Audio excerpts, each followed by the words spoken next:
Good day everyone and welcome to Exile News, the weekly show that brings you all the important news and informations on Path of Exile. And the Harvest League is finally live. It started last Friday, but if you haven't had the chance yet to play, this is definitely for you. Also, if you haven't had the chance to check all of the news, because this week's there's actually a lot of news. First up, a couple more harvest options for the crafting. We don't really care about those right now because we finally got the full list. So if you want to spoil yourself all crafting, definitely check the list that we see right in a bit. And first up is an event for the first week of the league, and it's sponsored by Alienware. There's one Alienware M17 up for grabs, and chances are if you're finding about this right now, you are a bit too late. But still, first one to kill the endgame boss in Hardcore Souls and Found will actually win the laptop. Otherwise, if you still get to kill the boss within the first week, you can enter a raffle and there will be 10 people chosen at random that will gain these microtransactions. It's all Stygian things, so yes, you get all of these and you basically get this character you see in the picture, so that's pretty cool. We'll see a bit later what console players actually might be able to get, because for consoles it still hasn't started. The league is gonna start later on. So, well, if you're planning on creating your private league, that's available. That's been available before the launch, but if you haven't had the chance yet, you know that you can. Also, we got, of course, the usual full information, so if you're managing your own item filter, here is all of the things that you need to know and all of the things that you need to insert in there. Most likely you will just download one that's done by default, and well, that's much better. For example, I just use Never Sync filter, which is always amazing pretty much.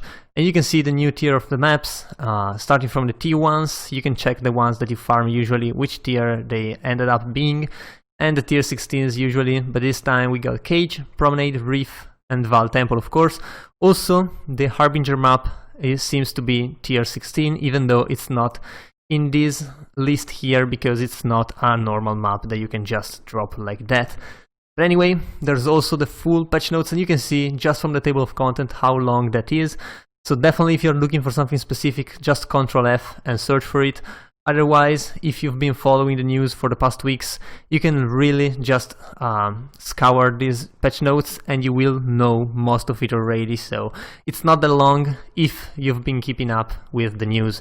Otherwise, we got all of the keystones and the notables in the game, and you can see how long this news post is. It's actually retarded, and I hope they used some sort of script to compile this, because doing it manually will be like crazy. But anyway, if you're looking for something specific, maybe something that's been changed, or maybe you're looking for, I don't know, specific effects on attacks or spells, you have to Ctrl F and search for it, because this is way too long for anyone to just read straight up. And newer players, well, sucks to be you. You have no way of just reading this and understanding or remembering all of this. So if you're a new player, you might want to follow a build anyway on the forums, but that's up to you really.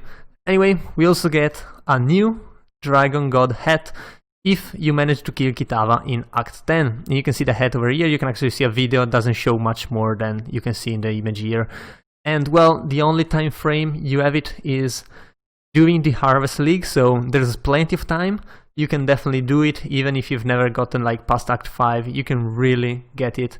You have 3 months to do it, so really easy, and it's pretty nice for GG to actually give out a free microtransactions, even though it's just a hat. It's obviously not extremely good looking, but it's nice and it might fit with some characters. Also, we got a new oil right now. It's the Indigo oil, and thanks to that, all of the notables are actually anointable. That's a pretty nice quality of life, and I mean, it had to be done because there are more notables on the tree with each patch, and GG really couldn't leave some of those outside of being able to be anointed, because that would skew the builds and would kind of point certain builds toward one path instead of another, because you could not anoint some of those. So really nice quality of life there. And also, if you haven't had the chance to check all of the gems, you can see them here. You can see the new one, level 20, 20% quality as usual. You can see the new support gems and all of the updated things that they are. They're also nicely divided by colors, even though there's two blue in here. I don't know why, but still, you can see really easily the new gems that you can try and make your own build if you still haven't, or if you are not the kind of guy that just wings it while on the fly while playing. Well, I tend to do that. I just usually choose one skill and then try to wing it when I play. Yeah, maybe that's why I don't get that far usually, but it doesn't matter, just have fun anyway. And well, some of those looks pretty broken. Still, we got some updates to base types in Path of Exile, and they are all two-handed, so these are stuffs. You can see two-handed axes, moles or maces, whatever you call them, blades, of course, and stuffs again, but these are like the melee stuff, while the first one were the mage stuffs. Although, really, you can use them for whatever. For example, crit chance goes well with, I guess, melee and spells alike, even though it's definitely more used on spells. And there's also a new quality of life, which is one of the highlights of the game for me. It's the dynamic particle culling, and basically it cuts a lot of the animations that are unnecessary when you are attacking way too fast. And if you watch this video, it's really short, but kind of shows it really well. It's using Ground Slam, one of the laggiest skills at higher attack speeds. And when you put dynamic culling on, it looks much better, because you can see much better the animations, and there's a lot less animation, so you can see the frame time for the servers and for your own computers get much better, and it's much more controllable. So definitely a really good quality of life coming up from GGG in this case. And well, if you want to know everything about your garden, how to do it, how to garden, and I mean all of the craft things that you can do, that you can get when you are actually harvesting things, well, you can just do so. There's literally everything for every seed here. So again, if you want to spoil yourself and if you want to min-max everything, just give a read to this one. It's kind of long, and it's just a list of everything pretty much, so just do it if you are interested. Otherwise, just see on the Reddit which ones are stronger and which layouts you just want to do, because they are better than others, of course, as usual. But anyway, if you haven't had the chance to download the client yet, it's 7 GB on the standalone client, and it's up to 16 on the Steam client. Honestly, the only thing that Steam does better than the normal client is the fact that it keeps tracks of all the time that you are playing, which is sad that GGG is now doing. But I mean, otherwise you should just use a standalone client. One, for the fact that you just have to update half of the times, and the other is the fact that if Steam has a problem that GGG doesn't have, you are not able to play because you are depending on Steam as well.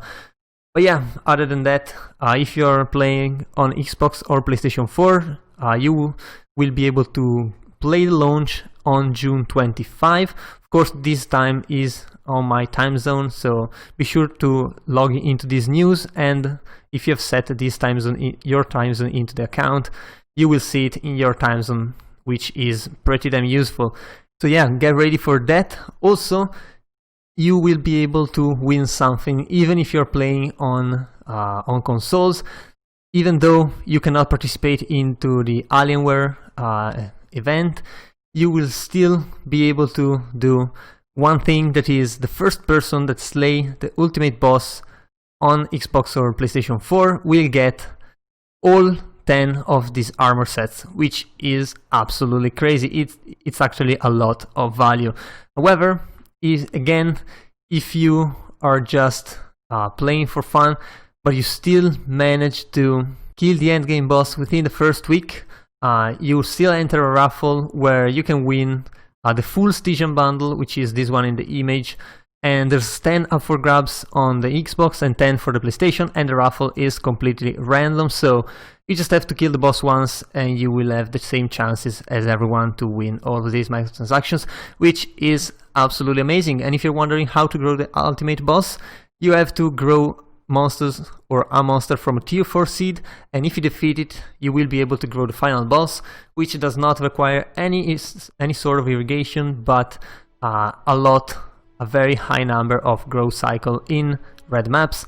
and if you fail to actually defeat it, it will occur again after you harvested again monsters from red maps. So, well, it's nice that you can try, it's nice that you don't have to completely destroy your harvesting things just to get that, but, well, good luck defeating it. I'm sure it's gonna be pretty hard, even though, well, I guess for PlayStation and for Xbox you will have time, because it starts on the 25th. If you are on PC and you're finding about this now, well, you are probably way too late. But anyway, Harvest has been really good so far, and yeah, I guess that was all for this week. So if you enjoyed the video, leave a like and a comment down below. Also, if you want to remain updated every week, be sure to subscribe to my channel. So that was all. I have been your host Zorzo, and I'll see you guys the next time.